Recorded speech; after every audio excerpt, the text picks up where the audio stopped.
मैं कहना चाहूँगा कि राज्यपाल महोदय जी की मजबूरी थी कि उनको जो अभिभाषण सरकार ने दिया है उसको पढ़ना है, और सरकार ने भी खुद से ज़्यादा मोदी जी की तारीफ करके नंबर बनाने की कोशिश की है कि हमारे नंबर बने रहें और हम कुर्सी पे बचे रहें।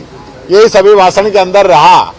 और विशेष रूप से मैं धन्यवाद भी देना चाहूँगा राज्यपाल महोदय को कि जिन्होंने हमारी योजनाओं को इस अभिभाषण के अंदर याद किया। हमारी चाहे तीर्थ यात्रा की योजना हो, चाहे हमारी सामाजिक सुरक्षा की पेंशन की योजनाएं हो, स्कॉलरशिप की योजनाएं हो, इंदिरा रसोई की बात हो, इन सारी योजनाओं की जो बात की गई वो सारी योजनाएं हमारे समय की चल रही है, उनकी बातें यहाँ पे की गई।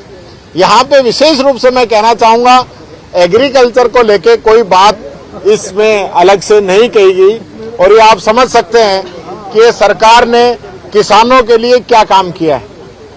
पेपर लीक के लिए बहुत बड़ी बड़ी बातें की गई, लेकिन एक साल में रिजल्ट क्या आया वो नहीं बताया गया।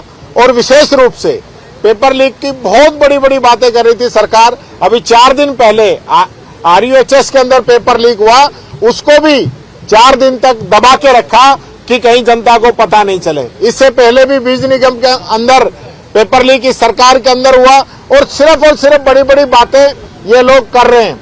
और विशेष रूप से एक छोटी सी बात मैं कहना चाहूंगा, इसके अंदर सिविल लाइंस रेलवे ओवरब्रिज की भी बात आई कि काम प्रगति पे है। मैं कहना चाहूंगा इसी काम के लिए माननीय मंत्री महोदय विधानसभा के लिए आश्वासन दे चुके हैं कि दिसंबर 24 तक इसका काम पूरा हो जाएगा। तो आप देख लीजिए इनकी विधानसभा के अंदर इनके भाषण और राज्यपाल का अभिभाषण, इसके अंदर ही अंतर है।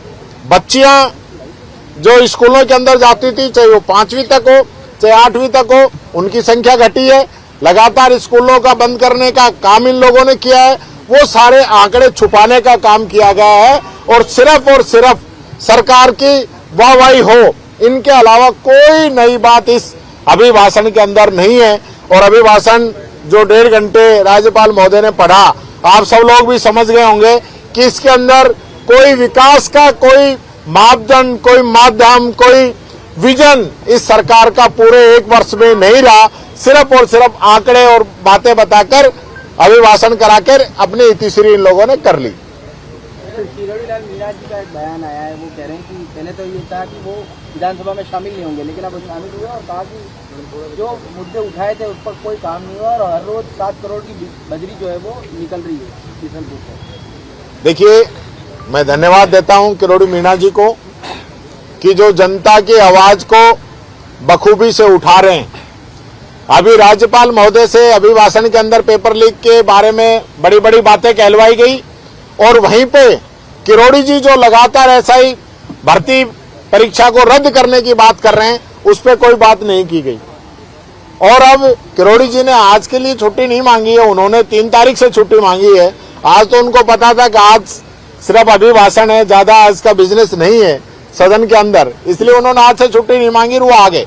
वो मैं ये कहना चाहूंगा किरोड़ी जी की बात को सरकार को सुनना चाहिए।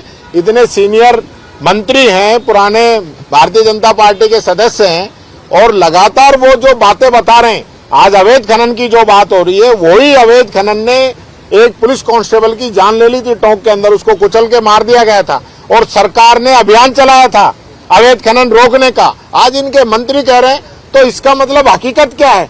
उसको छुपाया जा रहा है, दिखाया नहीं जा रहा है। प्रदेश के अंदर अलग अलग प्रकार के माफिया, भू माफिया, खनन माफिया, बजरी माफिया पनप गए हैं, और जो जनता के खून पसीने की कमाई को खाने का काम कर रहे हैं, और सरकार का टैक्स चोरी का काम कर रहे हैं। नमस्कार को लेकर जो मदन दिलावर जी कह रहे हैं कि उन मदन दिलावर जी से शिक्षा के बारे में पूछ लें कि शिक्षा का रिजल्ट क्या रहा है, और क्या शिक्षा के बारे में बात कर रहे हैं। पूरी 1 साल हो गई, शिक्षा के अलावा सारे बयान आते हैं, सब प्रकार के नमस्कार करा लेंगे, लेकिन एजुकेशन के बारे में नहीं बोलेंगे। ये बात मैं शिक्षा मंत्री जी को कहना चाहूंगा। विधानसभा में वास्तु दोष दूर करने के लिए अध्यक्ष जी ने कहा है कि कुछ वास्तु दोष से सलाह ली गई है, इतनी देखिए, पहली बार 200 विधायक आए नहीं, आते तो हर बार ही हैं, और कहीं ना कहीं इस प्रकार की कोई भगवान की मर्जी है कि सारे लोग नहीं रह पाते। तो निश्चित तौर पर मैं तो यही प्रार्थना करूंगा कि जो सदस्य आए हैं वो पूरे समय रहें, पूरे रहें और वापस से फिर जीत के सदन के अंदर आए।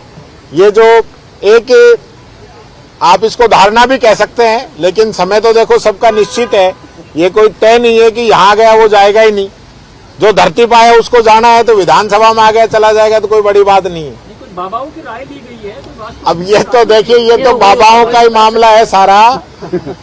ये जो राय वास्तु वगैरह कई सालों से मैं देख रहा हूं, हर बार कोई ना कोई टोटके होते हैं, फिर बात वही की वही रहती है। तो मैं बहुत ज्यादा इन चीजों में पढ़ता नहीं हूं। मैं तो ये कहना चाहूंगा सब लोग स्वस्थ रहें तो आएंगे सब लोग। आइए साहब।